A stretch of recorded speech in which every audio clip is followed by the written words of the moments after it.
The Renegades TNT Monster Truck Challenge 1990. The all-stars of monster trucks move indoors for side-by-side short track competition. Defending national champion Equalizer defends his title against the likes of Gravedigger, Carolina Crusher, and the all-new Bigfoot. We'll have all the action and excitement here on Trucks and Tractor Power.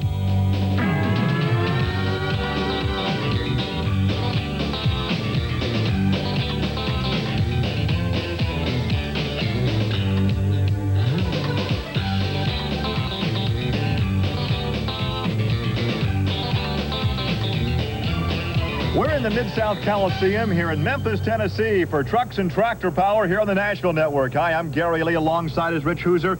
And as the popularity of monster truck motorsports continues to grow, it has become a year-round competition, which means moving indoors on occasion. And with 800 to 1,000 horsepower in a monster truck, it can be a very delicate situation in hooking up all that horsepower to a short course. Indeed it does, Gary. Now what these guys are doing on these indoor tracks as well as outdoors is a transfer case that they're using. They're enabled to change the gears in this to compensate for a long course or a short course and to judge their speed on how fast they need to go. And in this competition, reaction time at the starting line is vital. Indeed it is. Now, the first guy off the starting line is usually going to be the winner, because if you goof up halfway through the track, you don't have no time to make up for it. And our third member of the broadcast crew is Army Armstrong. He'll be along momentarily as we return to Memphis for monster truck competition. Stay with us.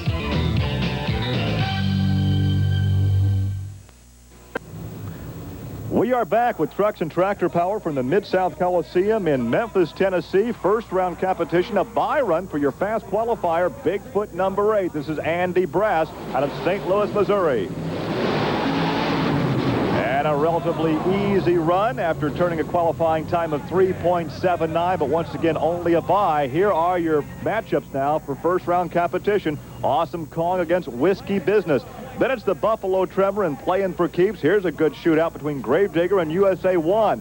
The Carolina Crusher and Mad Dog, the Jersey Outlaw, and a crunched King Crunch after last week's competition. Wild Hair and the Clydesdale, the Equalizer, and Nightlife. Now first, side-by-side competition, Steve Kane, the very narrow Chevrolet known as Awesome Kong. And here is Ken Deppy in the Whiskey Business out of St. Louis, Missouri. The Texas truck, Awesome Kong, Steve Kane, the chauffeur, and he has a good view from a very narrow Chevrolet on the inside lane. They are staged waiting for the green light. There it is. And Awesome Kong has some trouble. He gets off the cars down toward the finish line. Yeah, Gary, he had a little problems when he hit them cars. Now, from my viewpoint, I couldn't really tell if he hit them crooked or if he just landed. Let's take a look here on the replay screen. And he come over the hill. They're both pretty much side by side, but Kong hit the cars a little before he did, and I think he just hit him on a little bit of an angle. Army Armstrong's got Steve Kane now. Steve Kane, looks like a good run, but the truck had a tendency to work to the left. What caused that? Yeah, I think I had my front wheels turned a little bit when I come out of the hole there, and it shot me that way. Well, for you fans of the heartbeat of America, we have a pair of Chevrolets coming side by side. Here's Playing for Keeps, Jesse Berge. And here is the Buffalo Tremor, Johnny K. out of New York with almost 1,500 horsepower. About 800 horsepower for Playing for Keeps. This is first round action. Playing for Keeps on the inside, the Buffalo Tremor on the far lane from the Mid-South Coliseum here in Memphis, Tennessee. Well, that time, it was simply a horsepower situation as the Buffalo Tremor got out in front and stayed out in front. Hey, Gary, from my viewpoint, it looks like Johnny K just used a little bit too much horsepower. As you can see, he's got a lot of air and he just bounces. It was a rough ride for him, and Playing for Keeps just did a nice, smooth run over the cars. Well, Johnny K, you came in the door probably with as much, if not more, horsepower than anybody, but is this going to be a day for a horsepower in order to take a win? No, I think it's more suspension than it is horsepower, but with the horsepower, we're hoping to pull it through. Who's got the suspension that you're envying? Who's got the hot hand this afternoon in Memphis? Bigfoot. Army, I think everybody envies Bigfoot, but here's a crowd pleaser right here. This is the Gravedigger, Dennis Anderson, the 1950 Chevrolet panel truck out of, get this city, Kill Devil Hills, North Carolina. And he goes up against the third fastest qualifier, Steve Wilkie in USA 1. And Gary, I might mention, Steve Wilkie's taken over the driving from Murad Litzau, and he's doing one heck of a job tonight. Modern day Chevrolet versus vintage body style Chevrolet. Well, a nose stand by USA 1. A lot of smoke from the Gravedigger. Well, Gary, I'm not sure what happened to the Gravedigger, but I do know what happened to USA 1. His back tires hit that first car, just threw him up in the air. Great driving skill by Wilkie. That was better than a blue ticket ride at Disney World, son. You should have seen the look on your face. It feels good. Digger's beating me up all year, and I finally put down a 409, which is what we've been trying to do all weekend. It felt really good, a little nose over in the cars, but if that's what it takes, that's what we're here for. Well, Army, we'll give him a 9 on style points for that one. As we take a look at one of the most unusual rigs out here, this is part of the Breen Brothers Racing Team. That's Mad Dog against Gary Porter's Carolina Crusher. We have Bob Breen in the near lane and Gary Porter in the far lane. They are staged now, ready for the start. Watch for the green light. Well, really no competition there. A length victory for the Carolina Crusher. Well, one thing I can say, Gary, now Bobby Breen is driving Mad Dog here. Of course, we can see inside what he's seeing. Now, John Breen usually drives this truck, but he's at home right now building a new truck for their racing team. And here is the beat-up King Crunch. It was damaged last weekend in competition. Army is standing by with the drivers, Scott Stevens and his crew chief. What kind of run can we look for this afternoon? You look kind of like a walking wounded out there. Army, right now things are looking real good because the Outlaw won't start. Uh-oh, he started. So he's got this one. Well, indeed, the Outlaw has started. You might wonder, with less than a healthy truck, why Scott brought this Chevy out. We're just here for the points today. You know, it's a long season, and the 4 points we get here today make up, make us a lot of money at the end of the year. So as the Jersey Outlaw begins to stage, Mike Wine will take this victory. As you heard it from the crew chief, that King Crunch will not be competitive here this afternoon.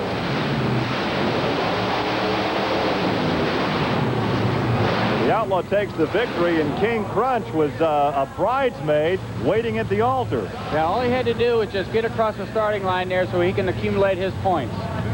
There's a wild paint job on the truck they call Wild Hair. This is the Chevrolet of Marvin Smith. He will be in the near lane with 468 cubic inches out of Arnold, Missouri, turning at about 700 horsepower. And he goes up against the ex-rodeo rider out of Georgia in the Clydesdale #2. This is Bennett Clark. As they stage now, roll up to this mound at the starting line. Watch for the green starting light.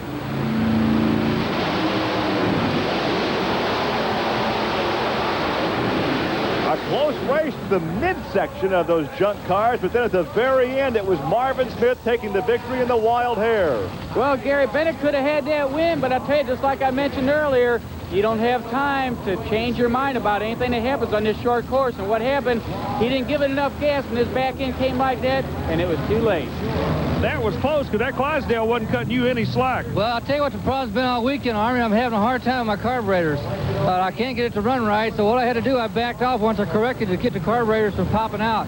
So I'm just trying to keep it alive. We're going to make some changes for next week. And now we conclude the first round competition with Dave Wyzorek in the Nightlife #2. And there is your defending national champion, David Morris, in the Equalizer. He is the second fastest qualifier here in Memphis this afternoon. They are staged. We are ready for the start.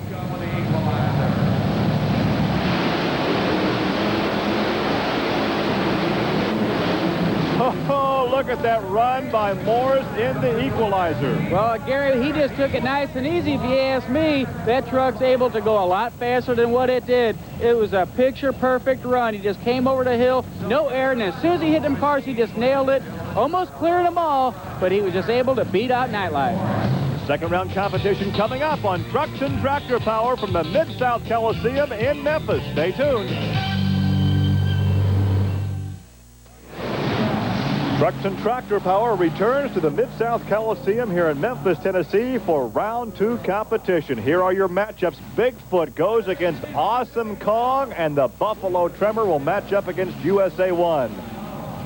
Then it's the Carolina Crusher and the Jersey Outlaw, Wild Hair, and the defending national champion Equalizer, all coming up in round 2 competition. All right, here is Andy Brash, your fast qualifier, 557 cubic inches, 1,000 horsepower, and Steve Kane, Bigfoot against Awesome Kong.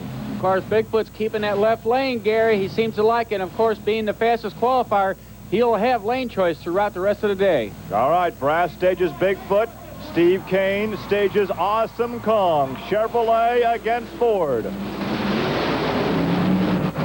Oh, Gary, just from experience, that was some excellent driving by Andy Brass there with Bigfoot. You seen how close he came to the wall. Watch, his takeoff was great, but as soon as he bounced, he got a little out of shape there, but he was able to get it down. Look at the suspension on that truck work when he comes to the finish line. We heard Johnny Kwasniewski say earlier this was a suspension racetrack, and we see the suspension win for Bigfoot right there. Andy, you take a bad bounce with a new chassis, you're in a world of trouble. I think that last run proved that. Yeah, it did. You know, we bit kind of off to the right side, and it sucked us over there. I'm going to start lining up maybe a little bit to the left on the cars. I've been doing it a little bit because this track's been pulling me to the right. It's just, I don't know if it could be I'm just lining up wrong on the hill. You like horsepower? We have horsepower. 1,500 horses in the Buffalo Tremor, 1,200 horsepower in USA 1. Johnny K against the Ritual.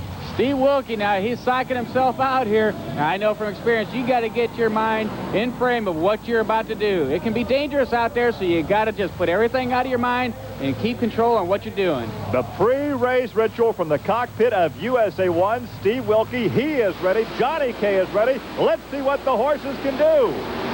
Another near nose stand by USA 1 and almost a rollover by Johnny K. Excellent driving by both of these guys. Watch what happens here. USA 1 gets a little out of shape, coming over in front of Johnny. He almost wants to hit the brakes to keep from hitting him. Well, Steve, you know how wild your ride was just then? Yeah. Okay, Buffalo Trimmer had one just like you right next to you. That was scary. Well, that's what it's taking, Army. Hey, you can't play no games anymore. We're coming out, we're hammering 1,600 horsepower and attacking that hill. And when you come over the hill, you're going to leave the hill. You come and hit the cars like that, and you're going to go nose over. It's that simple, and we just got to learn to deal with it. Up next, here's the bright yellow Carolina Crusher of Gary Porter. The Chevrolet is at the line. He is waiting for the Jersey Outlaw. Mike Wine has had trouble starting this Ford all afternoon. I had a regulator on the fuel pumps. One of them went out on me to me. Instead of having a damper in there regulating 7 pounds of pressure onto it, I'm feeding all of 14 to 15 pounds of pressure to one carburetor. Each round I go outside, I have to pull the spark plugs out of it and literally let the fuel run out to turn it over, then put the fuel plugs back in it to start it. So that's a case that Ford drowning in its own fuel. Here we are. There's the green. They're underway. And the victory goes to Gary Porter and the Carolina Crusher. Of course, he gave him a good run with Mike Wine's truck not running too good. But I tell you what, Gary Porter is very consistent when he runs these kind of courses, and you can almost guess what's going to happen. Gary, in the last interview, we talked to you about the fuel you're running, and everybody here in Memphis is having a fueling problem except you. I think you made the right move there. I think so. Well, coming over the hill, you know, if the fuel and everything isn't right, you'll get a hesitation out of your motor, and I'm not having that problem this weekend. Everybody's motors seem to be richening up. We see a lot of black smoke coming out of these rascals. What's causing it? The altitude, the weather outside, or what? It is, and the fuel I'm running is making my motor, you know, it's running better. It's not running as much raw fuel out the exhaust, and plus it's making the engine run cooler. Here now is your final matchup for second round competition. Marvin Smith in the Wild Hare in the near lane. And in the far lane, it's David Morris in the Equalizer. Of course, Gary, if I was going to guess this race, I'm going to have to put my money on the Equalizer.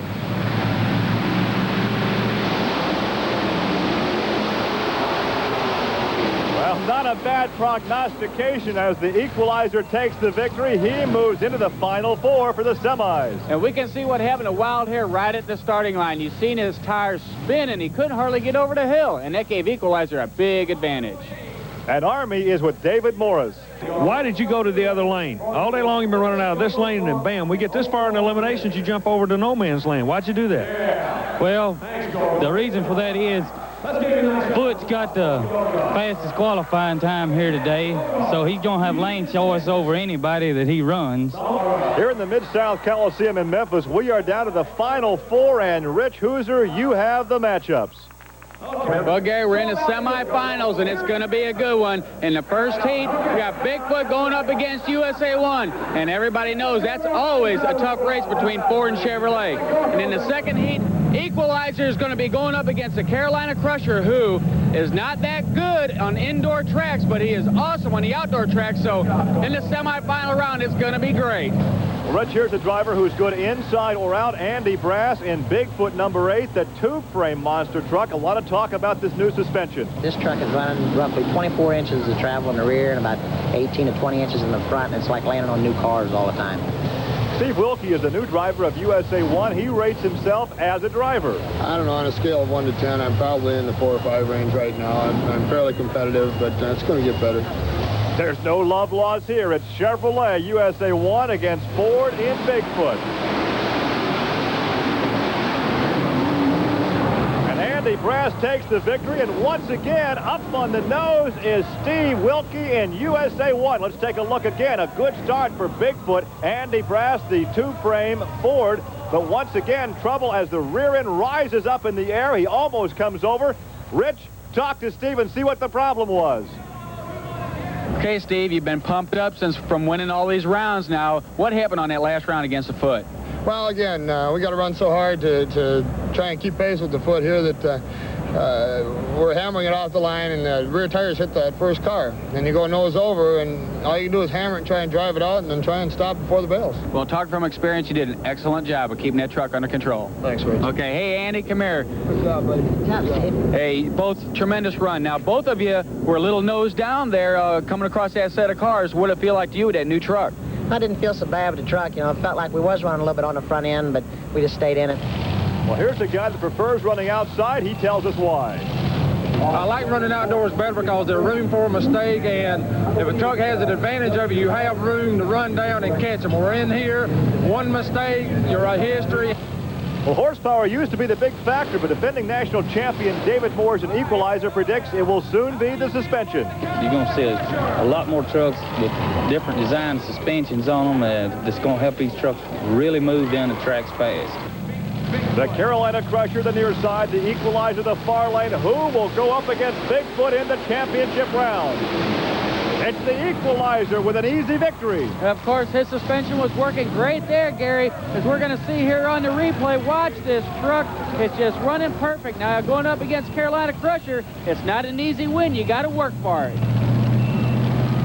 We are set now for the championship round. Here is how Bigfoot got there. The fast qualifier with a bye in the first round. He defeated Awesome Kong, and then he defeated USA 1 in the semifinals. And the equalizer won over Nightlife in round 1, defeated Wild Hair in round 2, and the semifinals took out the Carolina Crusher. And here he is, Andy Brass in Bigfoot, the two-frame Bigfoot number 8. The crowd loves it. It's Ford against Chevrolet, and there is the equalizer. There is the Chevrolet of David Morris. Now, Gary, if I might say something here, the equalizer hasn't changed his truck over the past 2 years. And, of course, Bigfoot coming out with a new truck. But David Morris is one heck of a driver, and this is anybody's race.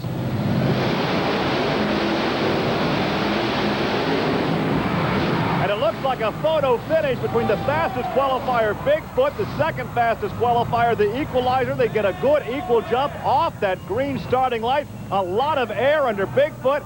Almost too close to call. We'll have to check with the judges. Army? Are you aware in the previous rounds that Bigfoot has been so consistent what he's running? 376s? Yeah, 370. Bigfoot's been running 379s, and Equalizer's been running 385. So Bigfoot should have won, but I tell you, like Equalizer, he just gave it an extra kick there. Well, he was flying on the end. The times we just gave were times they've been running all afternoon long. I mean, it wasn't just one run of 379. He made 5 runs like that. That is consistency. Gary, the finals coming up. Rich and I are going to be down here watching all the action. You keep us informed up top side. Well, Army, obviously you've had the word down there as we have just received the top side here. It was officially a tie. The first time ever in monster truck competition. Andy Brass has taken a look at the videotape. He'll go back downstairs and prepare for another shootout with the equalizer. More coming up from Memphis. Stay tuned.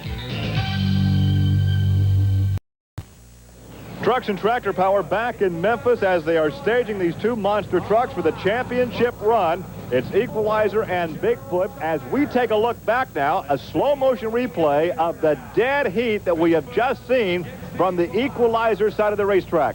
Once again, the first time ever a tie in the championship round. All right, they are now staged. Equalizer on the left, Bigfoot on the right. First time ever a rerun of a championship round. And Rich, once again, almost too close to call. It sure was, Gary, but I tell you, here's what happened. Watch Bigfoot now. He didn't get quite as much air as he did in that last round, and that might have been an advantage from it, because to me, it looks like he won. Indeed, we are now being told officially it is Bigfoot the champion here at the Mid-South Coliseum in Memphis. Here's Army. Ladies and gentlemen, this is an all-American story right here. The man with the dream is on my right, Bob Chandler. The man that took the dream to the winner's circle today, Andy Brass. And Andy, it just did not come easy in Memphis, did it? No, it wasn't. You know, we would have to run a dead heat there with him and then turn around and run it again. We knew we were just going to have to push it, maybe pull the light a little bit. Our congratulations to Andy Brass and Bigfoot, the champions here in Memphis. For Rich Hooser and Army Armstrong, I'm Gary Lee. Thanks for joining us on Trucks and Tractor Power. So long from Memphis.